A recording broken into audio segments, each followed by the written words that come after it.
आणि नाशिकमधील आदिवासी बांधव आंदोलनावर अजूनही ठाम आहेत। मागण्या मान्य होत नाही तोपर्यंत मोर्चा सुरूच राहणार। मंत्री गिरीश महाजन यांच्यासोबत शिष्टमंडळाची सकारात्मक चर्चा झालेली आहे आणि आज मुख्यमंत्र्यांसोबत शिष्टमंडळाची मुंबईमध्ये पुन्हा एकदा बैठक पार पडणार आहे।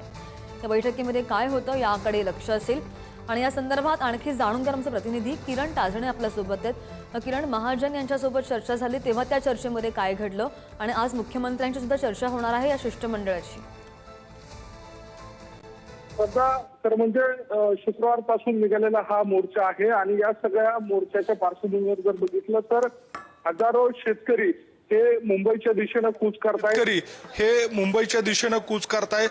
प्रामुख्याने जर बघितलं तर वनपट्टे आपल्या नावावर व्हावेत, स्वतंत्र सातबारा मिळावा, अशा सगळ्या मागण्या आहेत।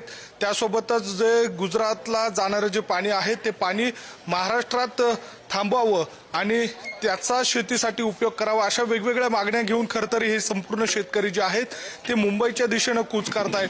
प्रामुख्याने या सगळ्या शेतकऱ्यांकडनं पायी जो लॉंग मार्च काढला जातोय त्यामध्ये जे शेतकरी आहेत त्यांचं नेतृत्व माजी आमदार JP गावित करताय आणि ते सध्या आता आपण जर बघितलं तर घाटनदेवी हा जो परिसर आहे इगतपुरीमधील त्या परिसरामध्ये हे संपूर्ण शेतकरी मुक्कामाला होते। आता ते काही वेळातच या ठिकाणाहून मुंबईच्या दिशेने कूच करतील।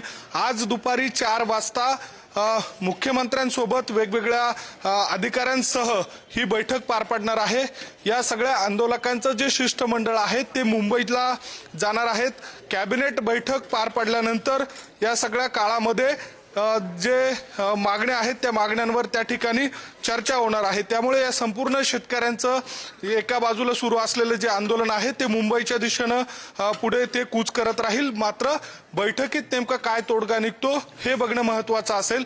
एकूणच या संपूर्ण शेतकऱ्यांच्या ज्या मागण्या आहेत त्या मागण्या यापूर्वीच मान्य झालेल्या आहेत, मात्र त्याची अंमलबजावणी होत नसल्यानं हे संपूर्ण शेतकरी पुन्हा एकदा आक्रमक झालेले आहेत।